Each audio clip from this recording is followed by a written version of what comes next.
Selamat pagi teman-teman semua. Pada kali ini saya bersama Pak Afnan Malai. Iya, Nah, beliau merupakan seorang tokoh pergerakan aktivis mahasiswa pada zaman 1980-an, betul ya Pak? ya, betul. Nah, beliau ini merupakan seniornya dari Pak Faiz Mansur.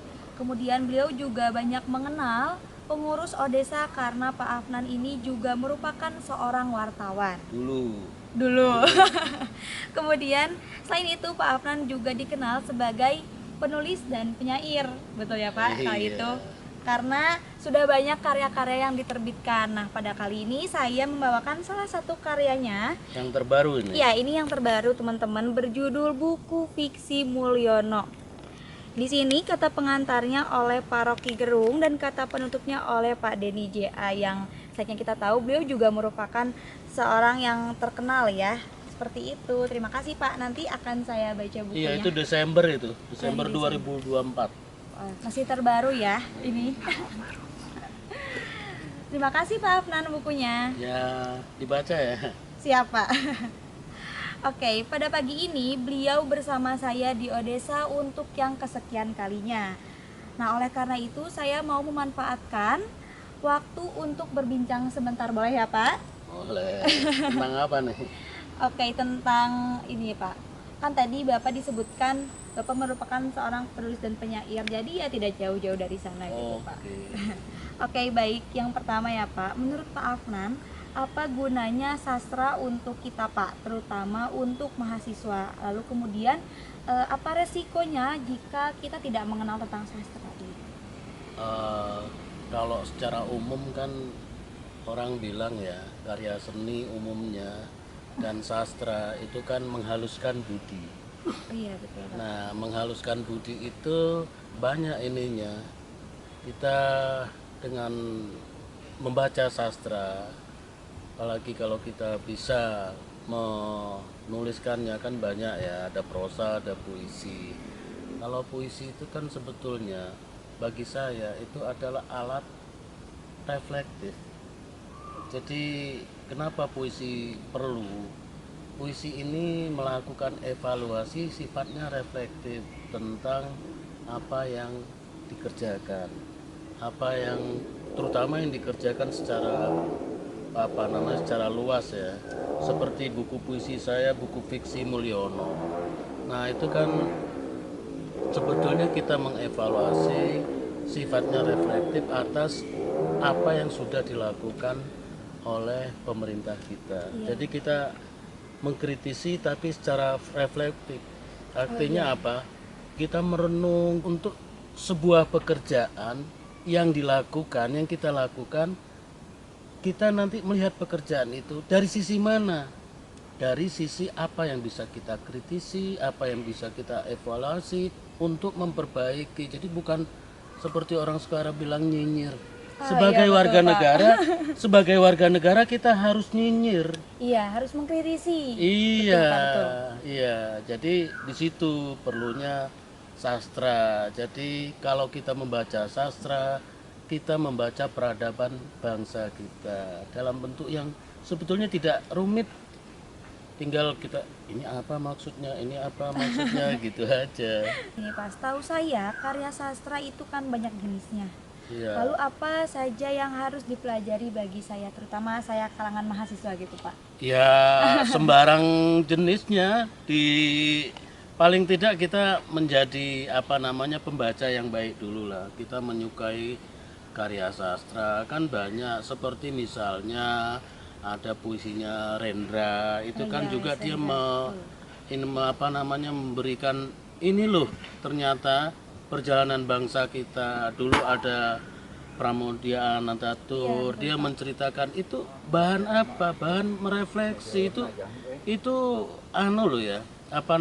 Bukan kok dibilang ini apa ini kok mengkritik bangsa sendiri lah. Kita harus mengkritik bangsa kita. Bang yang lain itu nggak perlu kita kritik karena mereka punya warga negara sendiri apa segala macam. Jadi ya kalau kita membaca sastranya baik, ini kan literasi yang baik, letak daya tariknya itu di mana?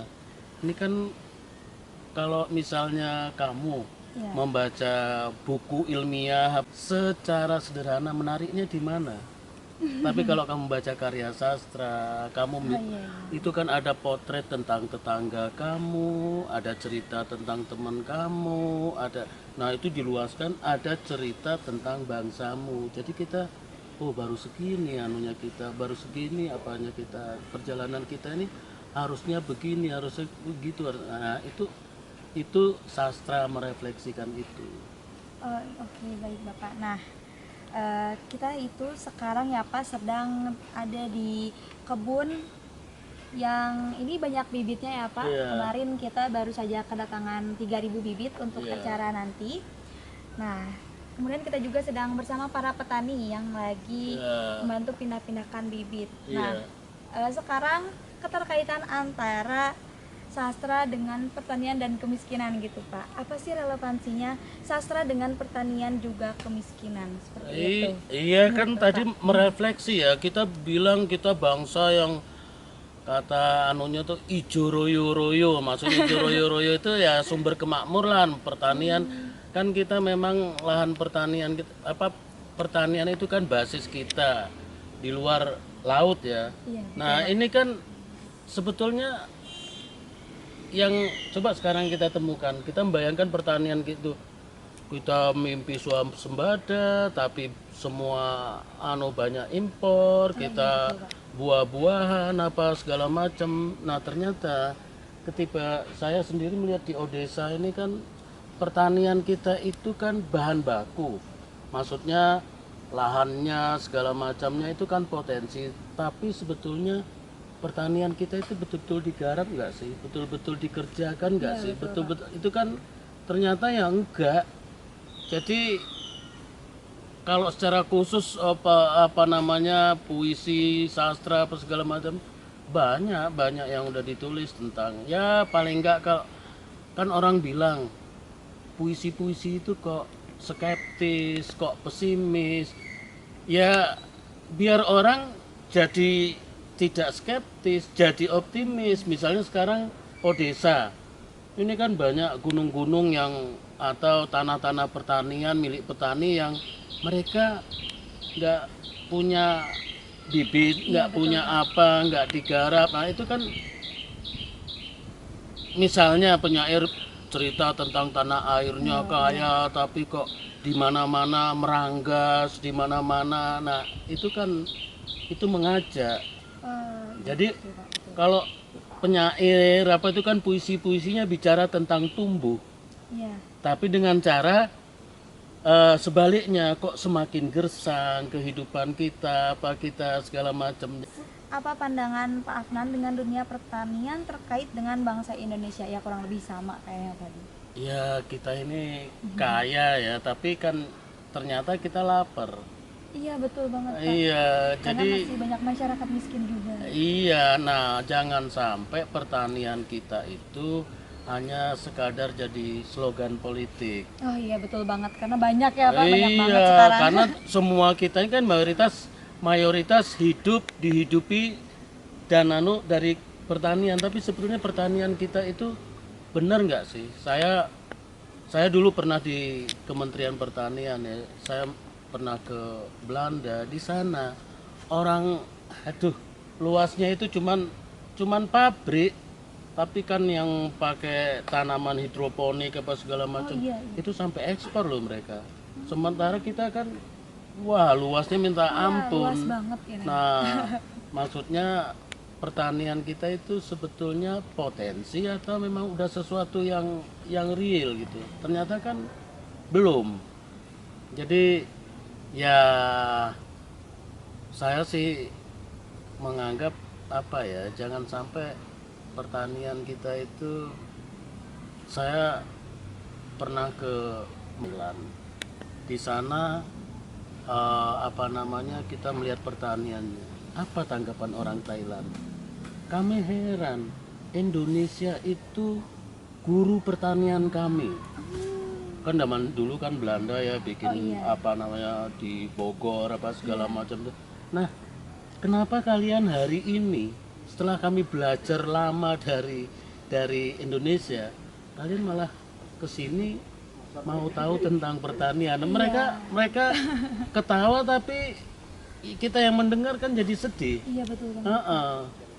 Karena emang di zaman dulu Indonesia itu memang kiblatnya pertanian karena saking banyaknya kekayaan termasuk rempah-rempah juga ya Pak. Iya, sekarang kan yang tumbuh kan beton-beton apa segala macam.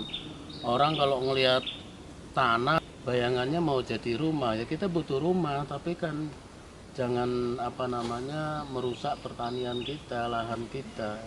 Kita sekarang sama Vietnam aja kalah loh. Iya, jadi ya itu jadi penting ini. Nah, kalau saya puisi itu kan mengingatkan dari sisi merefleksi gitu. Nanemnya aja ternyata belum benar gitu loh. Makanya saya melihat Odesa ini ya ternyata bisa tuh kita kerjakan. Apalagi kalau ini dilakukan bukan oleh seorang Faiz Mansur gitu loh. Ini jadi keseriusan yang ngurus negara. Iya betul Pak. Jadi harusnya pemerintah itu lebih melek ya gitu Pak. Selain terhadap pertanian juga terhadap masyarakat miskin gitu kan. Pak. Iya, karena kan kalau pertaniannya tidak digarap, padahal seperti kita bilang tadi, kita banyak petani, nanti kan efeknya kemana-mana. Ternyata Iya, saya betul banget, ini Pak, betul. sanitasinya, air bersihnya, apanya ya kemiskinan itu kan memang apa namanya merembet kemana-mana. Iya betul Pak. Berarti salah satu untuk memutus rantai kemiskinan itu salah satunya dengan cara bisa peduli terhadap pertanian gitu ya Pak. Iya, itu pokok kita agung-agungkan terus, tapi kita ya kan masa kita kelaparan di lumbung padi, di lumbung buah-buahan, di lumbung segala macam pohon ada di kita. Oke, baik. Ada lagi nih Pak yang terakhir. Apa? Aktivitas di Odesa Indonesia itu meliputi kegiatan pertanian, literasi, dan juga sanitasi. Nah, apa apresiasi Bapak terhadap seluruh kegiatan yang dilakukan Odesa? Kemudian, tolong berikan juga masukan-masukan kepada kami, para relawan, yang mesti dilakukan saat ini, termasuk bagaimana cara supaya kami bisa konsisten memperjuangkan hak-hak rakyat orang miskin. Ya, kalau yang dilakukan Odesa ya saya justru melihatnya ini bisa jadi contoh bagi kelompok-kelompok yang lain yang apa namanya bisa di Sulawesi, bisa di Kalimantan, bisa di Sumatera, di mana-mana lah untuk jadi percontohan.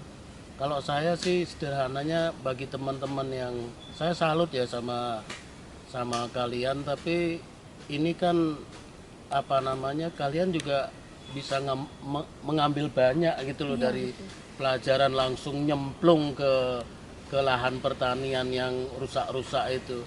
Ya kalau saya sih biar kalian tambah militan ya, tambah kuat anunya bayangkan ya memang kemiskinan itu di depan mata, nggak pada saat nonton TV, nonton apa di mana, jalan kemana harus lebih apa namanya lebih militan karena nyata yang dilihat itu nyata dan pastikan secara spiritual gitu ya kita misalnya melihat tanaman tumbuh kita rawat kita mendorong petani mendorong orang-orang itu kan langsung ya dapat anunya itu apa namanya itu nggak bisa dibayar cuman dengan apa ya itu kita melihat langsung loh ini kan kita aja nanam pohon di pot itu kan ketika tumbuh itu kan kita menganggap itu keajaiban ya. Iya betul Pak. Apalagi keajaiban itu memang betul-betul bisa mengubah tetangga kita,